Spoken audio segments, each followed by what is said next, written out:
معتزلہ کے نزدیک چونکہ یہ ہے کہ قبیح کی اسناد اللہ کی طرف نہیں ہو سکتی ہے، تو ختم اللہ علی قلوبہم وعلی سمعہم، اللہ نے ان کے دلوں پر کانوں پر مہر کر دی، تو یہ ان کے نزدیک قبیح ہے، اس لحاظ سے کہ جیسے قبول حق سے خود رکنا ویسے دوسرے کو روکنا، تو گویا کہ ان کو قبول حق سے روک دیا، لہذا قبیح ہوا، اس لیے وہ اس کی تعویل کرتے ہیں کہ اس کا اصلی معنی یہ مراد نہیں ہو سکتا ہے۔ تو پہلی تعویل تو وہ ہے کہ اعراض عن الحق ان کی صفت تھی، اور یہ صفت ان کے اندر راسخ ہو گئی، تو جب کوئی صفت کسی کے اندر راسخ ہو جاتی ہے تو گویا کہتے ہیں فلان مجبور علی کذا، گویا کہ وہ اسی پر پیدا ہوا ہے۔ اب یہ صفت ان کے اندر راسخ ہو گئی تو گویا کہ اللہ ہی نے یہ صفت پیدا کر دی ہے، اس لیے ختم اللہ علی قلوبہم کہا گیا۔ دوسری یہ کہ ان کے قلوب کے حال کی تمثیل ایسے بہائم کے قلوب سے یا ایسے قلوب سے جن کے بارے میں فرض کر لیا گیا کہ اللہ نے ان کے مہر کر دی ہے، اور تمثیل میں یہ ہوتا ہے کہ مشبہ بہ کا جملہ پورا ہی رکھ دیا جاتا ہے اور وہ مراد نہیں ہوتا ہے، تو ویسے ہی یہاں پر ہے۔ تیسری تعویل یہ کرتے ہیں کہ حقیقت میں مہر لگانا یہ شیطان کا یا کافر کا فعل ہے، لیکن جب اس سے صادر ہونا اللہ کے قدرت ہونے سے، اللہ کے اس کے قدرت دینے سے ہے، تو اللہ کی طرف اسناد کر دی، جیسے فعل کی اسناد مسبب کی طرف ہوتی ہے، تو تمام ہی افعال کی اسناد اللہ کی طرف ہو جائے گا، کیونکہ بندہ جو کچھ بھی کرتا ہے اللہ کی قدرت دینے سے کرتا ہے، نمبر ایک۔ دوسرے یہ ہے کہ یہ آیت بطور مذمت آئی ہے، کفار کی مذمت کے طور پر آئی، تو زیادہ مذمت تو یہ تھی کہ یہ فرمایا تھا کہ انہوں نے اپنے دلوں پر مہر کر لی یا شیطان نے ان کے دلوں پر مہر کر دی، تو اس میں مذمت زیادہ تھی بجائے اس کے ختم اللہ فرمایا گیا ہے۔ چوتھی تعویل یہ ہے کہ انا اعراقہم، عرق کی جمع ہے اعراق، عرق ہمارا جڑ، جب ان کی جڑیں کفر میں راسخ ہو گئیں واستحکمت، اور اس طرح سے مضبوط ہو گئیں کہ ان کے ایمان کے حاصل کرانے کی کوئی راہ باقی نہ رہی سوائے جبر کرنے اور زبردستی کے، ثم لم یقصرہم، پھر ان پر جبر نہیں کیا غرض تکلیف کو باقی رکھنے کے لیے، تو اسی ترک قصر کو ختم سے تعبیر کر دیا ہے، یعنی جب وہ کفر پر مصر ہو گئے تو ان کے ایمان لانے کی صرف یہی صورت تھی کہ زبردستی ان کو مومن کر دیا جائے، اللہ اس پہ قادر ہے کہ جبراً مومن کر دے، اور جبراً اس نے مومن نہیں کیا، کیونکہ مقصد تکلیف یہ ہے کہ لوگ اپنے اختیار سے قبول کریں ایمان کو یا کفر کو، تو اس مقصد تکلیف کو باقی رکھنے کے لیے اس نے جبر نہیں کیا، اور تو اسی ترک قصر کو ختم کہا گیا کہ یہی ایک راستہ تھا ان کے ایمان لانے کا کہ جبراً مومن کر جائے، وہ نہیں کیا تو گویا کی مہر کر دی۔ اب اس سے یہ بتانا ہے کہ ان کا معاملہ گمراہی میں انتہا کو پہنچ چکا ہے کہ جب ان کے ایمان لانے کا یہی راستہ رہ گیا کہ جبراً ان کو مومن کر دیا جائے اور مومن نہیں کیا گیا، تو اس کا مطلب ہے کہ اب ان کے ایمان لانے کی کوئی راہ نہیں رہی، اس کو کہا ہے، تو اسی ترک ختم کو، اسی ترک قصر کو ختم سے تعبیر کیا ہے، فَإِنَّهُ، اس لیے کہ یہ ان کے ایمان کی راہ بند کرنا ہے، اور اس میں اس بار کا پتہ دینا ہے اللہ ترامی امر میں، رما یرمی کے آسمان پھینکنا، ترامی ایک دوسرے کو پھینکنا جب ہوگا تو دور ہوگا، تو اب اس کا لازم معنی ہو تباعد، تو اس میں پتہ دینا ہے اس کو کہ ان کا معاملہ گمراہی میں دور پہنچا ہوا ہے، اور ضلالت اور بغی میں، زیادتی میں ان کا انحماق انتہا کو پہنچا ہوا ہے۔ تو اب اس طرح سے یہ معلوم ہے کہ ترک قصر جب ہوا تو اس کا مطلب انتہائی حد کو پہنچ چکا، وہ گمراہی کی انتہائی حد کو پہنچ چکے ہیں، یہاں تک کہ ان کے ایمان لانے کی اس کے سوا کوئی راہ نہیں رہی، تو یہ تو پہلے ہی معلوم ہو چکا ہے، سواء علیہم انذرتہم ام لم تنذرہم لا یؤمنون، کہ ان کے لیے انذار عدم انذار برابر، وہ ایمان نہیں لائیں گے، تو وہی سے معلوم ہے کہ ان کا معاملہ انتہا کو پہنچ چکا ہے اور ایمان لانے کی کوئی امید نہیں، تو اتنے وسائط کے ساتھ اس کو بتانے کی اجازت نہیں، جبکہ صراحت کے ساتھ اس کا ذکر آ چکا ہے۔ 5ویں تعویل یہ کہ یہ حکایت کے طور پر ہو، یعنی کفار اس طرح کی باتیں کہتے تھے، اسی کو بغیر لفظ ہی بیان کیا گیا ہے۔ یہ حکایت اس کی ہی جو کفار کہتے تھے، مثلا ہما قلوبنا فی اکنۃ مما تدعونا الیہ، ہمارا دل اس سے غلاف میں ہے جس کی آپ ہمیں دعوت دیتے ہیں، وفی اذاننا وقر، ہمارے کانوں میں گرانی ہے، اور ہمارے اور آپ کے درمیان حجاب ہے۔ تو اسی کو کہا گیا کہ ان کے طور پر یا ان کے قول کے مطابق تو ان کے دلوں پر کانوں پر مہر ہے، ان کی آنکھوں پر پردہ ہے، تو یہ انہی کے قول کی حکایت ہے۔ دوسرے الفاظ میں تحکمن واستئذان بھی، یہ حکایت ہے ان کے ساتھ تحکم اور ان کی ساتھ استہزاء کے طور پر۔ جیسے کفار یہ کہتے تھے اہل کتاب کہ ہم ایمان نہیں لائیں گے یہاں تک کہ وہ نبی آخر الزماں آ جائیں جن کی بشارت توریت میں دی گئی ہے، تو اس کو بطور حکایت فرمایا گیا لم یکن الذین کفروا من اہل الکتاب والمشرکین حتی تأتیہم البینہ، تو وہ بھی اس تحکم کے طور پر ہے کہ دعوت یہ کرتے تو جب بینہ آ چکا تو بھی ایمان نہیں لا رہے ہیں، تو اسی طریقہ سے یہ بھی ان کے قول کی حکایت کے طور پر ہو۔ 6ٹھی تعویل یہ کہ یہ آخرت میں ہوگا، تو آخرت میں جب ہوگا تو ماضی سے تعبیر کیوں ہے ختم ہے، تو اس کو کہا یہ بتانے کے لیے کہ اس کا وقوع قطعی یقین ہے، اور آخرت میں تو بطور سزا ہوگا، جب بطور سزا یہ ہوگا تو اس میں کوئی ظلم نہیں ہے۔ تو 6ٹھی تعویل یہ کرتے ہیں کہ یہ آخرت میں ہوگا اور اس سے ماضی کے ذریعے خبر دی گئی، اس کے تحقق اور اس کے وقوع کے یقینی ہونے کی وجہ سے اس پر شاہد ہے باری تعالیٰ کے ارشاد وَنَحْشُرُهُمْ يَوْمَ الْقِيَامَةِ عَلَى وُجُوهِهِمْ عُمْيًا وَبُكْمًا وَصُمًّا، ہم انہیں قیامت کے دن اٹھائیں گے ان کے چہروں کو پر اس حالت میں کہ وہ اندھے گونگے بہرے ہوں گے۔ 7ویں تعویل یہ کہ ختم سے مراد وَاسْمُ قُلُوبِهِمْ بِسِمَةٍ تَعْرِفُهَا الْمَلَائِکَہ، ان کے دلوں پر ایسا نشان لگا دینا جس کو ملائکہ پہچانے تو ان سے بغض رکھیں اور ان سے نفرت کریں۔ تو حقیقی معنی مہر کرنا مراد نہیں بلکہ نشان زد کرنا، تاکہ ملائکہ دیکھ کر کے پہچان لیں اور ان سے دوری رکھیں۔ وعلی ھذا المنہاج، یہ 7 تعویلیں کی ہیں، اور اسی انداز پر ہمارا اور ان کا کلام ہے، ان سب میں جس کی جو اللہ کی طرف مضاف ہے، جس کی اللہ کی طرف نسبت کی جاتی ہے، تب مہر کرنا یا گمراہ کرنا، یہ ان دونوں کو تو وہ اس طرح کی تعویل وہاں نکالتے ہیں۔ اور ہمارا نزدیک یہ ہے کہ جو بھی امر ممکن ہے وہ اللہ کی قدرت ہی سے واقع ہے، تو وہ خالق اس کا وہی ہے، اگرچہ کاسب بندہ ہوتا ہے، لیکن خلق کے لحاظ سے اسناد اس کی طرف حقیقتاً ہوگی۔ یہاں تک ہو گیا۔ اب اس کے بعد ختم اللہ علی قلوبہم وعلی سمعہم وعلی ابصارہم غشاوہ، تو اس میں علی قلوبہم جو ختمہ سے متعلق ہے یہ واضح ہے، علی ابصارہم یہ غشاوہ سے تعلق رکھتا ہے، یہ بھی واضح ہے کہ علی ابصارہم خبر مقدم ہے، غشاوہ مدعا مؤخر ہے۔ علی سمعہم میں دونوں احتمال ہے، ایک تو یہ کہ ختمہ سے تعلق ہو کہ دلوں پر اور کانوں پر مہر کر دی، اور یہ بھی کہ غشاوہ سے تعلق ہو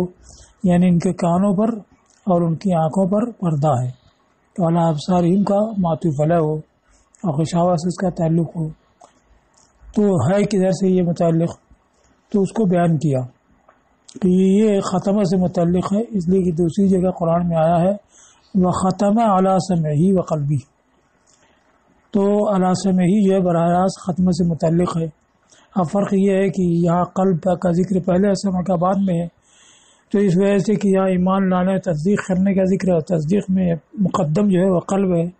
اور وہاں نصیحت سننے اور دھیان دینے کا ذکر ہے، تو سننے کے معاملے میں سمع پہلے ہے، تو وہاں ختم علی سمعہ پہلے آیا، قلب ہی بعد، تو اس کو کہا ہے کہ علی سمعہم علی قلوبہم پر معطوف ہے، اس لیے کہ دوسری جگہ ارشاد ہے وختم علی سمعہ وقلبہ والقرآن یفسر بعضہ بعضا،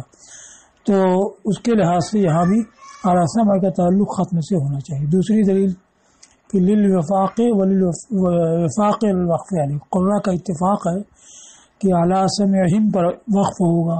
اعلیٰ قلوبہم پر نہیں،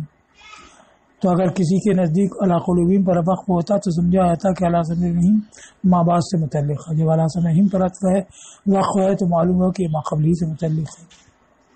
تیسری وجہ عقلی کہ قلب کا ادراک ہر طرف سے ہوتا ہے، آگے پیچھے دائیں بائیں کسی بھی طرف سے قلب کو ادراک کر لیتا ہے، ایسی کان بھی ہر طرف کی آواز جو آنے والی کسی طرف سے اس کا ادراک کر لیتا ہے۔ تو چونکہ ادراک قلب کا اور سمع کا تمام جوانب سے ہوتا ہے تو ان دونوں کے مناسب ختم ہوا، اور آنکھ کا ادراک صرف سامنے کی جہت میں ہوتا ہے تو اس کے مناسب رشاوا ہوا، سامنے کی جہت میں ہی اس کا ادراک ہوتا ہے، سامنے کی جہت میں پردہ ہوتی، ادراک ختم ہو جائے گا۔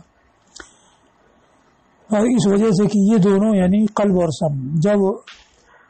تمام جوانب سے ادراک کرنے میں مشترک ہے، جعل ما یمنعهما من خاص فعلهما الختمہ، ما یمنعهما جعل کا مفعول اول، ختمہ مفعول ثانی۔ تو جب یہ تمام طرف سے ادراک یہ مشترک ہیں تو ان کو ان کے خاص عمل سے روکنے والا ختم کو بنایا جو تمام جہات سے ادراک کو روک دیتا ہے۔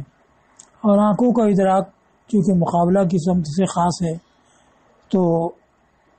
آنکھوں کے لیے معنی آنکھوں کے لیے ان کے فعل سے معنی صرف اس پردہ کو کیا جو اسی جہت سے خاص ہوتا ہے۔ یہاں تک ہو گیا، یہ تین وجہیں بیان کی۔ اب اس کے بعد علی قلوبہم وعلی سمعہم، یعنی ختمہ سے دونوں متعلق ہے تو علی دو بار کیوں آیا؟ اگر ختمہ علی قلوبہم و سمعہم ہوتا، دوسری بار علی نہ ہوتا تو بھی اصل معنی ادا ہو جاتا،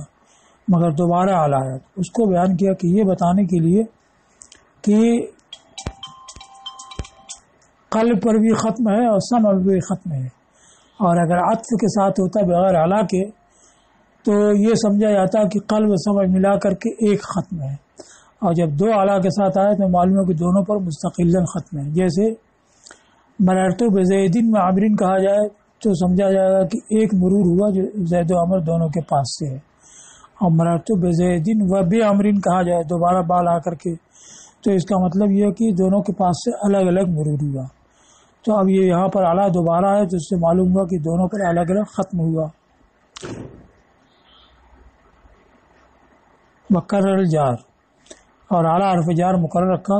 لیکون اذل علی شدۃ الختم فی الموضعین واستقلال کل منہما بالحکم، تاکہ دونوں جگہوں میں ختم کی شدت پر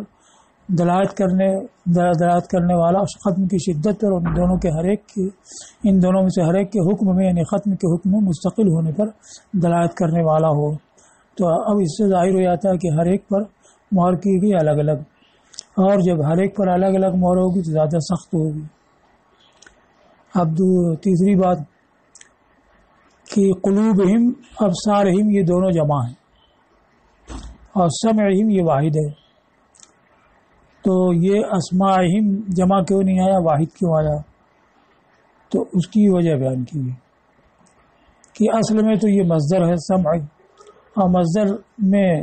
جمع لانے کی ضرورت نہیں ہوتی ہے، اس وجہ سے جمع نہیں ہے۔ اور پھر التباس کا بھی اندیشہ نہیں ہے کہ جماعت کے لیے ایک ہی سمع نہیں ہوگا، متعدد سمع ہوگا، تو یہ قرینے سے سمجھ لیا جائے گا کہ اگر سمع واحد ہے مگر مراد اسماء ہے، تو قرینے کی وجہ سے التباس بھی نہیں ہے، اور سمع جو ہے اسماء سے مختصر بھی ہے، اور مصدر کی اصل یہی ہے کہ واحد رہے، اس لیے واحد آیا۔ اور جار وحد السمع ہے، اور سمع کو واحد رکھا التباس سے بے خوفی کی وجہ سے اور اصل کا اعتبار کر کے، اس لیے کہ یہ اصل میں مصدر ہے اور مصادر کی جمع نہیں لائی جاتی۔ یا ایک مضاف کی تقدیر ہو جیسے وعلی حواس سمعہم، ان کی سماعت کے حاسوں پر مہر کر دی، تو اس سے یہ ظاہر ہوتا ہے کہ اصل کے لحاظ سے سمع مصدر بھی آ سکتا ہے، اور بعد میں اس کی جمع استعمال ہوتی ہے جیسے بصر کی ابصار، تو اس کے لحاظ سے جمع بھی ہو سکتا ہے، دونوں جائز ہیں۔ لیکن راجح کیوں ہوا اس کے سمع یہاں واحد کو ترجیح کیوں دی گئی؟ تو اس کے لیے دوسرا نقطہ چاہیے، وہ یہ ہے کہ ایک تو اس میں اختصار ہے بنسبت اسماء کے سمع میں، دوسرے یہ ہے کہ تفنن ہے، قلوب اور ابصار یہ بطور جمع آیا اور یہ واحد آیا، تیسرے یہ ہے کہ قلوب اور ابصار کے مدرکات مختلف انواع کے ہوتے ہیں، دل بھی مختلف طرح کی چیزوں کا ادراک کرتا ہے اور آنکھ بھی مختلف چیزوں کا ادراک کرتی ہے، لیکن کان صرف ایک نوع یعنی صوت کا ادراک کرتا ہے. تو یہ بتانے کے لیے کہ سمع کا مدرک واحد ہے، نوع واحد ہے، یعنی صوت، اس کے لیے سمع واحد آیا برخلاف قلوب اور ابصار کے.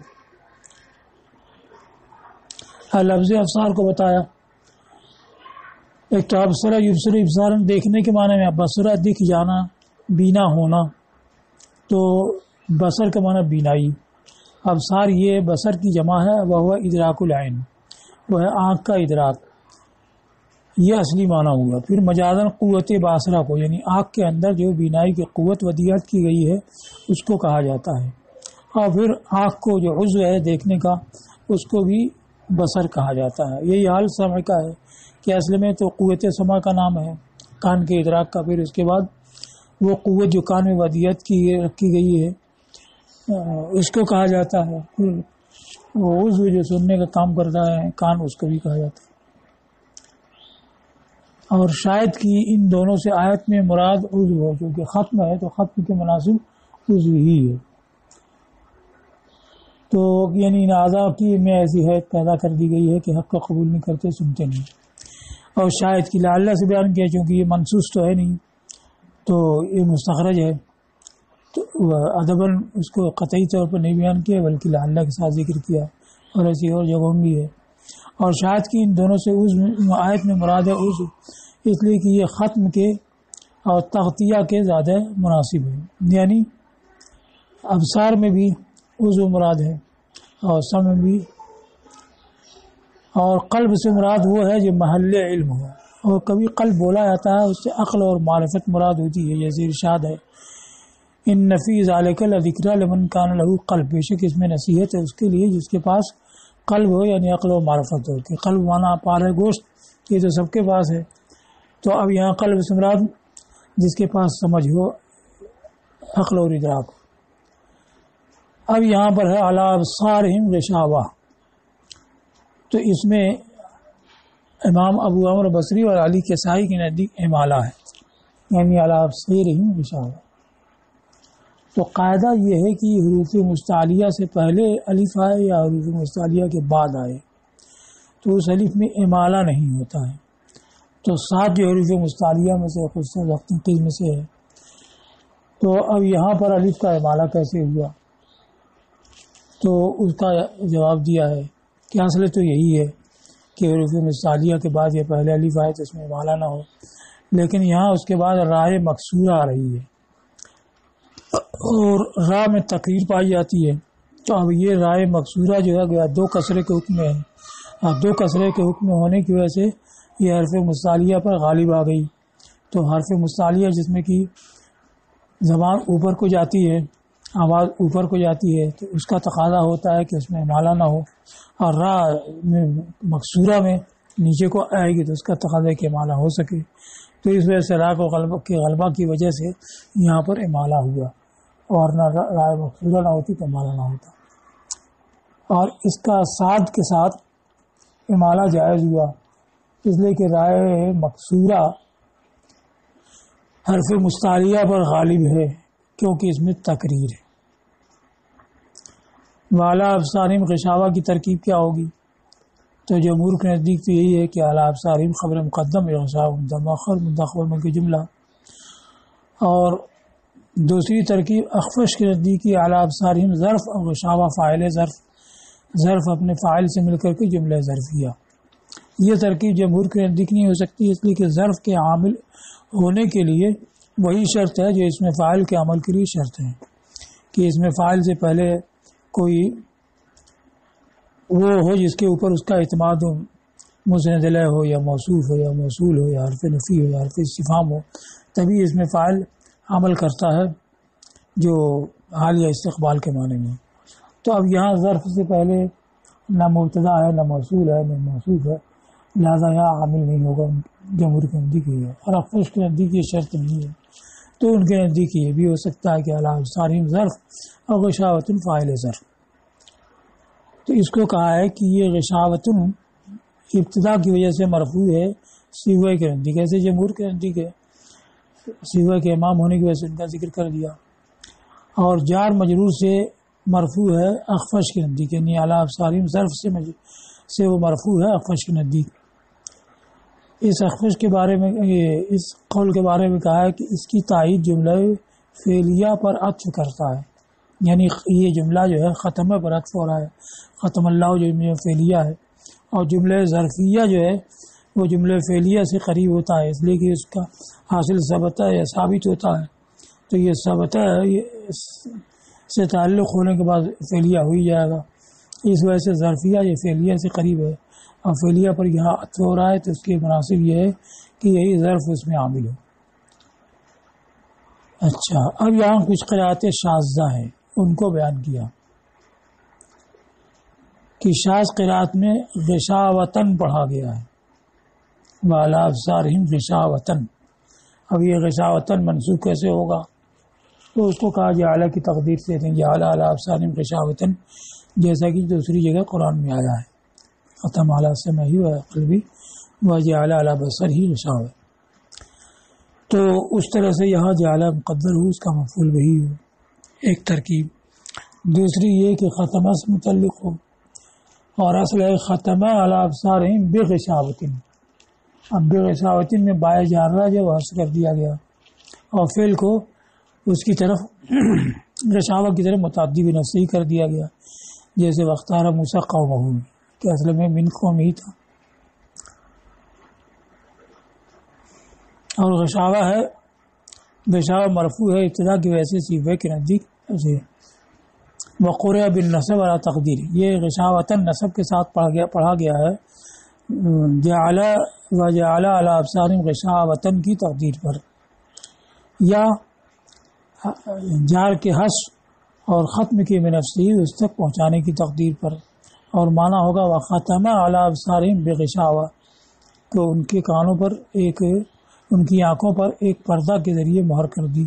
تو با حرف جار حذف کر دیا گیا اور ختم بنفسہ متعدی کر دیا گیا۔ اور کچھ قرأتیں شاذہ ہیں، وقرئ بالضم وبالرفع، بالضم کا مطلب پہلے حرف کا ضمہ، پھر رفع کا مطلب آخر میں رفع، یعنی غشاوتن، یہ بھی پڑھا گیا ہے، غین کو ضمہ اور آخر میں رفع، والفتح والنصب، یعنی پہلے حرف کو فتحہ اور آخر میں نصب، تب ہوگا غشاوتن، اور یہ اس لفظ میں دو لغتیں ہیں، تو وہ غین کی تینوں حرکتوں کے ساتھ یہ لفظ ہے، غشاوہ غشاوہ غشاوہ۔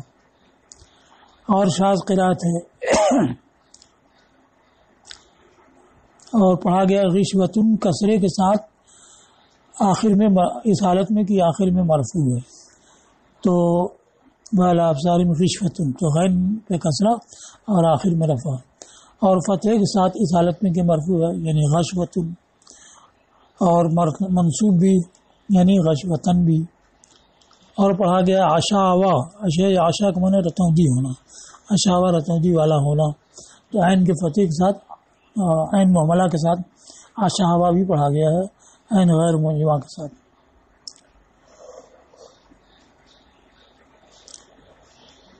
تو یہ 6 قرأتیں ہو گئیں جو سب شواذ ہیں، اور متواتر وہی غشاوہ ہے۔ وَلَهُمْ عَذَابٌ عَظِيمٌ، اور ان کے لیے بڑا عذاب ہے۔ اب اس کا ربط ما سبق سے کیا ہے کہ دنیا میں ان کی حالت یہ ہے کہ قبول حق کی استعداد سے محروم ہے اپنے کفر و انحماق کی وجہ سے، اور آخرت میں ان کا حال یہ ہے کہ ان کے لیے بڑا عذاب ہوگا، تو یہ وعید اور بیان ہے اس کا جس کے وہ آخرت میں حقدار ہوں گے۔ اب لفظ دو ہے عذاب اور عظیم، تو ان دونوں کی تحقیق کی ہے کہ یہ نکال کی طرح ہے عذاب۔ نکال اس سزا کو کہتے ہیں جو دوبارہ ارتکاب جرم سے روک دے، ویسے عذاب میں بھی امساک اور روکنے کا معنی پایا جاتا ہے، تو عذاب بھی اس سزا کو کہیں گے جو دوبارہ ارتکاب جرم سے روک دے، تو یہ عذاب نکال کی طرح ہے وزنن اور مانن۔ اب ایک تیسرا ہے عقاب،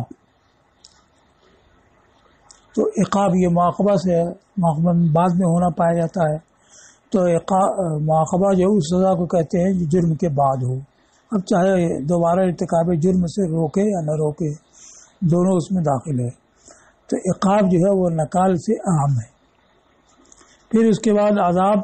مطلق علم فادح کے معنی میں بولا گیا، گراں بار تکلیف۔ اب اس میں جو ہے یہ بھی ملحوظ نہیں ہے کہ جرم کے بعد ہی ہو، یوں ہی ابتداً کسی نے گراں بار بہت سخت تکلیف پہنچائی تو اس کو بھی عذاب کہا جاتا ہے۔ تو اس بعد والے معنی کے لحاظ سے عذاب عقاب اور نکال دونوں سے اہم ہو گیا، کیونکہ عقاب میں ملحوظ ہے کہ جرم کے بعد ہو، اور نکال اس سے اخذ ہے کہ جرم کے بعد ہو اور ساتھ ساتھ دوبارہ ارتکاب جرم سے روکے بھی۔ تو یہ عذاب جو ہے یہ اس سے بھی اہم ہو گیا، عقاب اور نکال دونوں سے اہم ہو گیا۔ اور اصلی معنی کے لحاظ سے نکال ہی کی طرح وزنن و مانن، تم کہتے ہو عذاب عن الشیء و نکل عنہ، اذا امسک، جب شے سے باز رہے۔ اور اسی سے الماء العذب،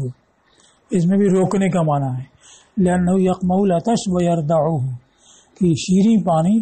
پیاس کو قمع کر دیتا، ختم کر دیتا ہے اور اس کو روک دیتا ہے۔ اسی لیے شیریں پانی کو نقاح کہا جاتا ہے، اس لیے نخخ من کثرت، اس لیے کہ یہ پیاس کو توڑ دیتا ہے۔ فرات کہا جاتا ہے، یہ رفتہ سے لیا گیا، اس کے معنی بھی ریزہ ریزہ کرنا، توڑنا۔ تو میٹھے پانی کو فرات بھی اسی وجہ سے کہا جاتا ہے کہ وہ پیاس کو توڑ دیتا ہے۔ تو یہ تو پہلا معنی ہوا۔ سمت توسع فیہ، پھر عذاب کے معنی میں وسعت اختیار کی گئی۔ فدحک بمعنی اثقل، فادح بمعنی مثقل، ہر گراں بار علم پر بولا گیا، پھر ہر